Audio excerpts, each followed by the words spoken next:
بسم الله الرحمن الرحیم. راځو په نن ورځ لیکچر کې به موږ تاسو ته د کلرز ان سی اس اس به وښیو. یعنې تاسو ته به دا ډیفاین کړو چې په سی اس اس کې کلرز په څو قسمه او کوم دي. په تیر ورځ لیکچر کې موږ تاسو ته دا وښودل چې په سی اس اس کې موږ سره فایل د ایچ ټي ام ایل سره څنګه لینک کیږي، یعنې د ایچ ټي ام ایل سره د فایل لینک کولو طریقه موږ تاسو ته وښودله. نو نن ورځ راځو په دغه ویډیو کې به تاسو ته موږ په سی اس اس کې کلرز په تاسو ته ډیفاین کړو. سی اس اس کې موږ سره کلرز په لومړي نمبر کې موږ سره پری ډیفاینډ کلر نیمز دي، چې دا کلرز هغه کلرز دي چې د دې نومونه الریډي ډیفاین شوي دي. لکه موږ تاسو ته ویلی شو چې گرین کلر، ریډ کلر، اورنج کلر، یلو او داسې نور کلرز چې هغه تاسو ته پری ډیفاینډ کلرز ویلی شو موږ تاسو ته. بل موږ سره آر جی بی کلرز دي. آر جی بی کلرز موږ سره په دغه طریقه دي چې موږ کولی شو دا په سی اس اس کې وکارو. بل موږ سره آر جی بی ای ده. بل موږ سره هیکسا ډیسیمل کلرز دي، ایچ ای ایکس ورته ویلی شو. بل موږ سره ایچ اس ال کلرز دي او بل موږ سره ایچ اس ال ای کلرز دي. وکولی شو چې یو ټارګټ شوی ایچ ټي ام ایل ټیګ باندې پراپرټیز اپلای کو، د سی اس اس پراپرټیز ور باندې اپلای کو. نو راځو خپل وی اس کوډ ته دغه ټول کوم کلرز چې دي دا موږ تاسو ته په پریکټیکل توګه سره به وښیو. ما دلته یو ایچ ټي ام ایل فایل اخیستی دی چې هغه انډیکس ډاټ ایچ ټي ام ایل په نوم باندې ده. بل ما یو سی اس اس فایل اخیستی سټایل ډاټ سی اس اس په نوم باندې. زه غواړم دا الریډي لینکس شوي هم دي، لکه په تیر درس کې موږ تاسو ته لینک کړی دی. صحیح ده. دغه د لینک کولو طریقه په تیر ویډیو کې تاسو کولی شئ چې موږ تاسو ته دغه تیر ویډیو تاسو ته په آی ټیک کې ښودلی شو. په آی آیکن کې وګورئ، اول ته به تاسو ته به دغه ویډیو وښودل شي. ښه راځو اوس دلته زه یو دانه ایچ ون ټیګ الم او دې کې لیکم چې کلرز ان سی اس اس. صحیح ده. په سی اس اس کې مونږ کلرز تاسو ته اوس دلته ډیفاین کوو. راځم دا خو ما تاسو ته ولیکله دغه ایچ ون ټیګ، دا چې زه څنګه سیف کوم دا ما ته په براوزر باندې وښودل شي. صحیح ده، ځکه چې ما لایف سرور آن کړی دی. ښه راځم اوس دلته چې دی ما سره سی اس اس فایل دی سټایل لپاره.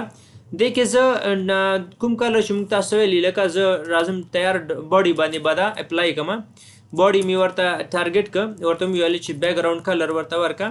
بیک ګراوند کلر لکه موږ پری ډیفاینډ ویلې که نه، ریډ کلر زه ورته ورکوم. څنګه چې سیف کوم باډي به خپل کلر چینج کړي.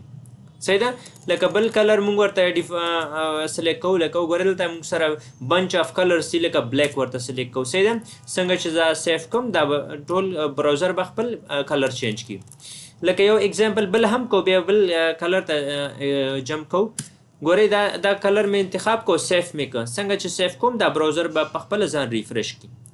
نو ګورئ دا موږ سره باډي شو چې هغه موږ تاسو ته مخکې ویلی ده، او دی چې دی پراپرټي ده او دی ویلیو موږ ورته اساین کړی دی. نو کله چې دا موږ ورته کوم ویلیو اساین کړو دا به دلته اپلای کېږي. ښه بل موږ تاسو ته څه شی ویلیو؟ بل موږ ویلیو آر جی بی ای کلر، آر جی بی کلرز دي. آر جی بی کلرز راځي تاسو ته موږ دا د ډیفاین کړو، دغلته ډیفاین کړی هم ده، خو یا دلته اپلای کوو تاسو ته په دې باندې. صحیح ده. ښه زه به دا سیف کوم، ځکه دغه براوزر به خپل کلر د بیک ګراوند نه لرې کړي. صحیح ده. زه به راشم بیا هم باډي به سلیکټ کوم او ټارګټ به یې کوم او ورته دې ځل کې بیک ګراوند کلر ورته اساین کوم، خو د څه شي په واسطه باندې؟ آر جی بی په واسطه باندې. دا زه سلیکټ کوم. ګورئ آر معنا ریډ، جی معنا گرین اینډ بلو، بی معنا بلو. نو کله چې موږ په د ریډ کې ویلیو اساین کوو نو دغه په دغه اندازه باندې به دا ریډ کلر اخیستل کېږي. صحیح ده. گرین ته زه ورته وایم چې 20 او بلو ته وایم چې 10%. څنګه چې دا سیف کوم نو دغه کلر ترې جوړیږي. صحیح ده. نو زه راځم دلته چې دغه کوم یو ریډ دی ما سره، دې کلر 50% دی. راځئ تاسو کله چې موس دلته ودروئ دغه کلر پیکر راځي، نو د دې په واسطه تاسو ځان ته کلر انتخابولی شئ. لکه وګوره څنګه چې دا موس مونږ ګرځو دلته په کلیک سره دغه ویلیوز هم چینج کېږي دغلته. نو زه راځم دغه څنګه چې دغه وایټ کلر ته نږدې کېږو دې ویلیوز ټول خپل هغه ویلیو چینج کېږي. ګوره 225 255 55 ته چینج کېږي. صحیح ده. نو راځئ دلته یو کلر انتخابوم او دا زه سلیکټ کوم. صحیح ده. څنګه مې چې سلیکټ که او سیف مې که دې رنګ به بدل شي. لکه وګورئ موږ سره ریډ په دې اندازه دی، گرین په دې اندازه او بلو په دې اندازه پکې شامل ده. صحیح ده.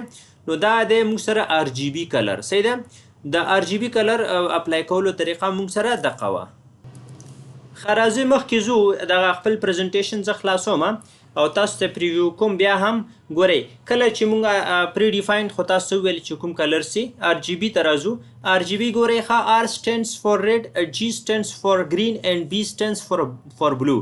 یعنی دا چې دی ګورئ تاسو بله خبره دا کوي چې کلر ویلیو بټوین 0 to 225 صحیح ده 255 پورې دی. یعنی د صفر څخه شروع هر یو ویلیو لکه ګرین وي که ریډ وي او که بلو وي هر یو ته موږ د 0 څخه تر 255 پورې ویلیو ورکولی شو صحیح ده لکه څنګه چې ما تاسو ته اگزامپل کې ویلي. RGBA ته راځو. ګورئ ښه RGBA څه وایي دا هم د RGB په شکل دی خو دلته یو A د الفا په نوم باندې یو پارامتر پکې اضافه شوی دی لکه R stands for red, G stands for green and B stands for blue and A stands for alpha.